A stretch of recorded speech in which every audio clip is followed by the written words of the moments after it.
El tercer recurso muy importante, que es muy versátil y muy práctico, es el videotutorial.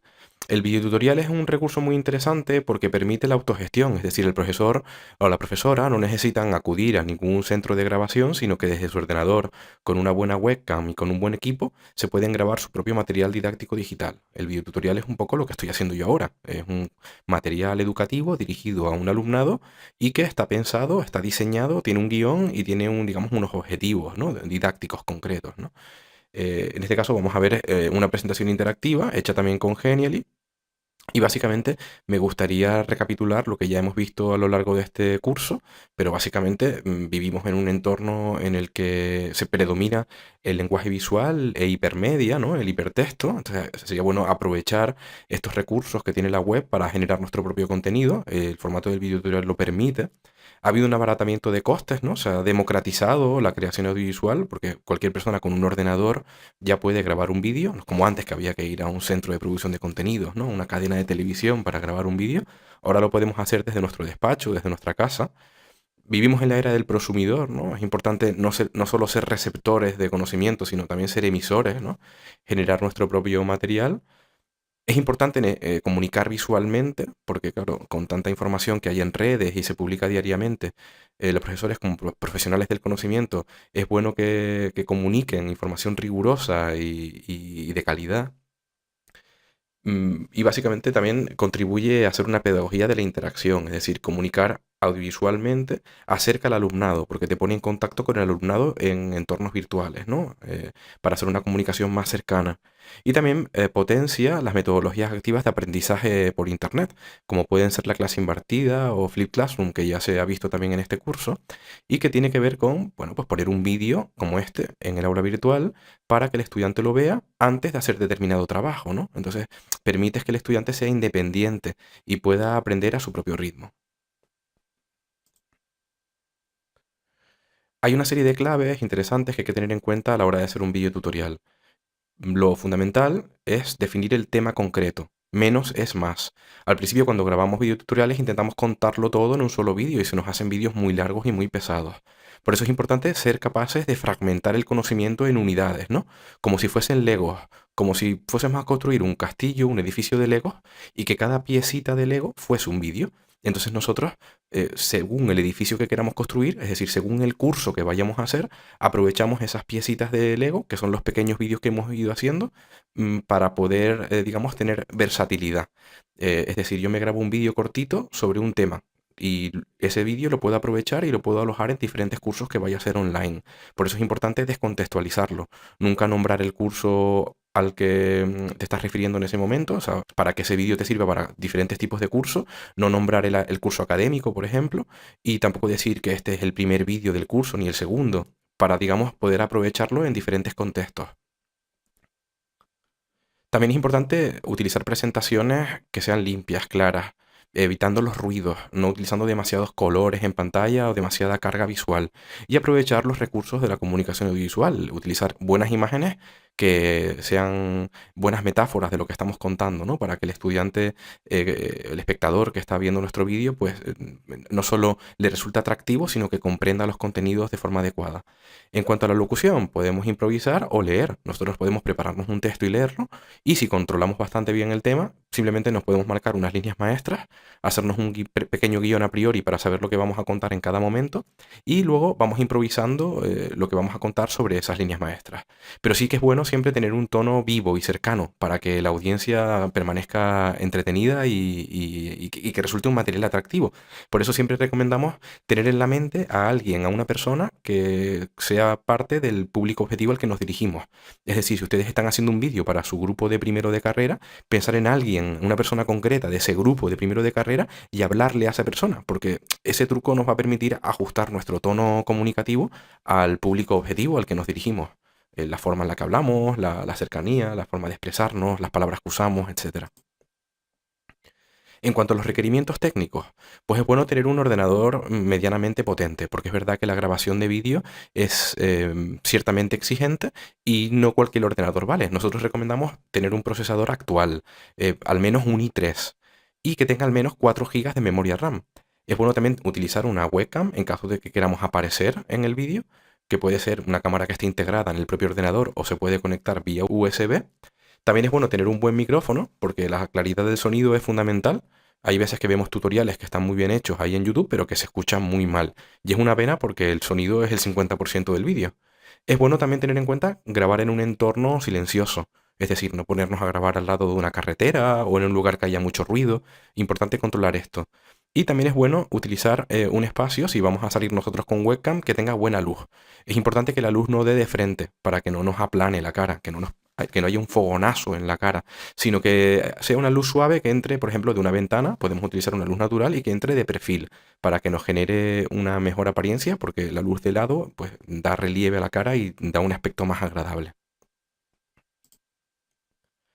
Hay diferentes tipos de videotutoriales. Por supuesto, estos tipos de videotutoriales se pueden mezclar unos con otros y se puede hacer un tutorial híbrido entre dos. Pero para que ustedes lo entiendan, vamos a ver ejemplos, ¿no? El primero sería descripción de un proceso o un método. Básicamente, vamos a ver un ejemplo. Generar un email En con este vídeo contraseña y explicamos, por para ejemplo, participar. cómo utilizar el Genially. Entonces estamos explicando un proceso, un método, ¿no? Hay que primero registrarse, luego hay que entrar al menú de edición, luego hay que empezar a editar una presentación y vamos paso a paso contando un procedimiento. Otros ejemplos puede ser, pues, explicar cómo funciona el AutoCAD o cómo funciona el Microsoft Word o cómo funciona un programa específico de matemáticas, ¿no? Cada uno con su tema, pues, se puede hacer una idea de lo que es un tipo de videotutorial en el que estamos explicando un proceso, un procedimiento, ¿no? El segundo ejemplo sería el de una explicación de una presentación multimedia, que podría ser el que estoy haciendo yo ahora, ¿no? Haciendo uso de una presentación multimedia, ya sea un PowerPoint o un Genially o el tipo de recurso que queramos utilizar como presentación. En este caso pongo un ejemplo porque utiliza un profesor un PowerPoint al uso. Y la verdad que es un caso bastante curioso, porque si se fijan es un PowerPoint bastante sencillo, en el que va explicando diferentes cosas y tiene muchísimas visualizaciones, ¿no? Tiene casi 300.000 visualizaciones en Internet, porque al final la calidad del contenido es buena y la gente lo ve. Entonces ya les digo que muchas veces Otra observación que un vídeo sencillo en el que se apoyen en una presentación de tipo PowerPoint puede servir para hacer un buen vídeo tutorial. Y por último, la tercera opción es el narrativo, que al final es como una navegación web. Es decir, que ustedes preparen un videotutorial en el que vayan a explicar diferentes páginas web o diferentes recursos web y que ustedes en un navegador vayan minimizando todas las ventanas en orden cronológico según las van a ir explicando. Por ejemplo, alguien quiere explicar la web de referencia de su campo. Entonces dice, bueno, pues yo quiero que mis estudiantes conozcan la Asociación Española de Pediatría y también quiero que conozcan esta asociación interesante que hay en Canarias que se dedica al tratamiento de niños con asma. Y entonces vas minimizando todas esas webs y todos esos recursos que quieres mostrar al estudiante de forma cronológica a cómo lo vas a ir contando. Entonces vamos a ver aquí un ejemplo. Hola, vamos a ver hoy una selección de herramientas para Si se fijan, la persona que ha hecho este vídeo ha minimizado, se fijan aquí donde yo estoy pasando el ratón, todas las webs que va a ir mostrando a lo largo del vídeo, las ha minimizado en forma cronológica para ir atravesando, digamos, toda esta explicación. Y si le damos para adelante al vídeo, ven que ya va por la penúltima pestaña, ¿no? Entonces, es muy interesante, por ejemplo, para hacer un espectro, a darle un paseo panorámico al estudiante sobre recursos de interés, ¿no? Bueno, pues para ir, digamos, enseñándole cosas que ustedes tengan ahí indexadas en la web, en diferentes lugares, ¿no? Es una forma de empaquetar también el conocimiento. Por supuesto, estos tres tipos de formas de hacer videotutoriales se pueden hibridar entre sí, es decir, pueden empezar presentando un PowerPoint y luego proponer una navegación web y luego explicar un método. O sea, eso ya depende de la creatividad de cada cual.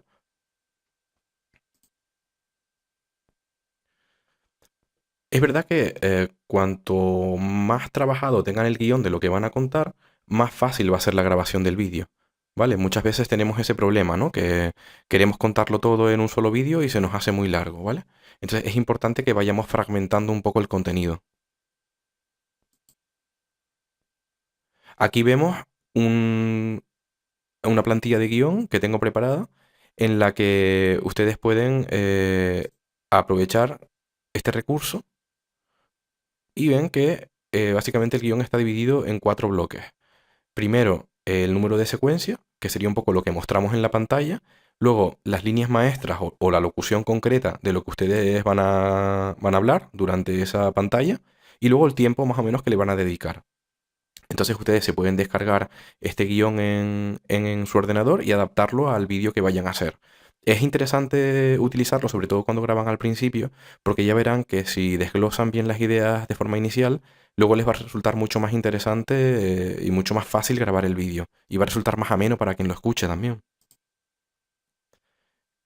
Aquí explico un poquito que cada secuencia es un bloque narrativo distinto.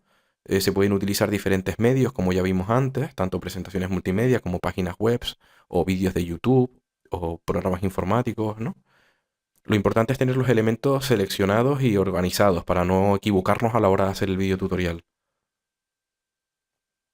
Y luego, pues, que también la locución se puede improvisar o se puede leer y que recomendamos tener una pequeña guía, ¿no? Con este guión. Cuanto más concreto sea el guión, menos trabajo de edición tendremos que realizar. Eso es una máxima, ¿no? Y finalmente, querría aprovechar para recomendar varias soluciones para grabar videotutoriales. La primera es la solución que está integrada en Moodle, que se llama Capture Space, que forma parte de la solución de Kaltura y que tienen ya activa en sus aulas virtuales. Si pinchan en este enlace, en este botón, van a poder ver un video tutorial en el que se les explica paso a paso cómo utilizar esta solución. Luego hay otras soluciones, una que es profesional, que es de pago, se llama Camtasia Studio. Y es la solución que se usa profesionalmente, pero bueno, es de pago y ya que tenemos en la universidad la anterior, pues yo les recomendaría siempre que usaran la primera. Y la tercera es una solución gratuita online que se llama Screencast-O-Matic. También tiene su enlace para que puedan conocerlo.